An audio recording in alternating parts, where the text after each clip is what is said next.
Thank you all for coming out. I have an announcement to make at the beginning, and Paul, I sort of apologize for not telling you this sooner, but it has to be said. Well, I was doing preparation for this debate and looking up various things and trying to come up with various arguments and counter-arguments for the points that I knew or that I thought that Dr. Hovind here would raise. And I started thinking about all of the arguments that he'd made in the previous debate, all of the things that he'd said, all of the points that he'd brought up that I just found myself incapable of refuting. And I did a good deal of background digging into the claims and the statements and the facts that Dr. Hovind presented, thanks in part to his very excellent website, www.drdino.com, which I can highly recommend. And I started to think about the way I'd taught evolution in the past, about all of the students of mine, some of whom are here tonight, whom I'd bullied and brainwashed and intimidated and, generally tried to make feel bad because I couldn't get them to convert to my own particular mode of thinking. And I thought about the way that,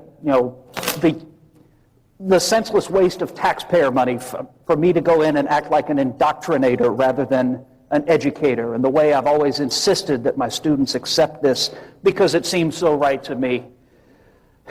Well, this is not particularly easy for me to say. It's not always easy to talk with your foot this firmly planted in one's mouth, but I want to make a public promise right now. I really don't want to make this a typical adversarial, name-calling,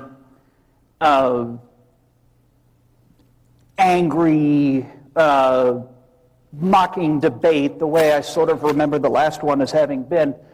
What I'd like to do is make this a learning experience, because from here on out, whenever I teach my evolution class, which I have to do because it's what they hired me for, I want to add a creation science section to it. And I want to learn about what it is I should be teaching, because I come from a very secular background. Thank you. Thank you, all of you. Well, thank you. Thank you.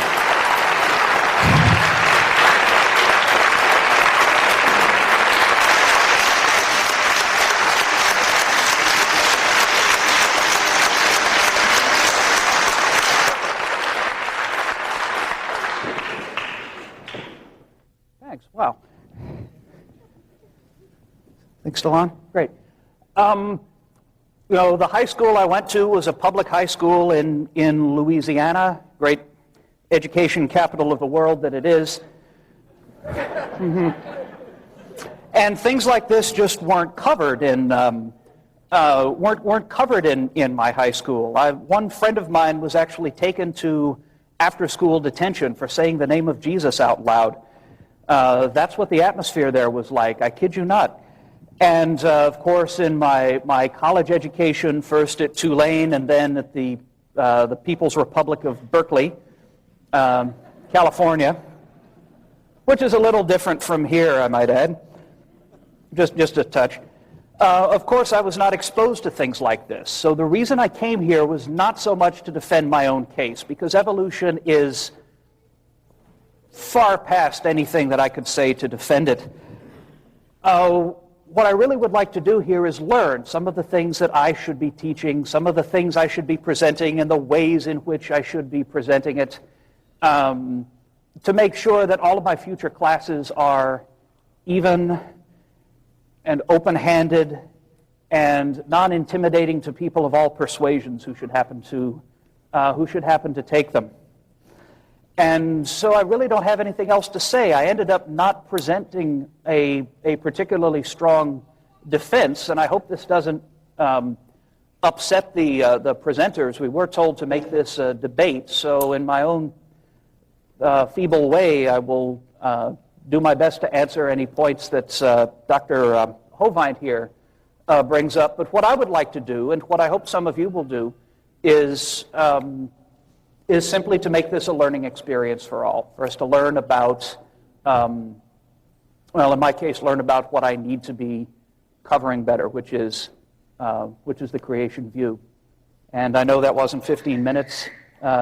This could mean we all get out of here a little early. Aw. All right. Well, thank you so much. I appreciate that. This is my 65th debate, and that's the first time I've had someone say they would like to be open-minded about it, and I really appreciate that. And I will come at my expense to speak to your class anytime you'd like, okay? Let me know.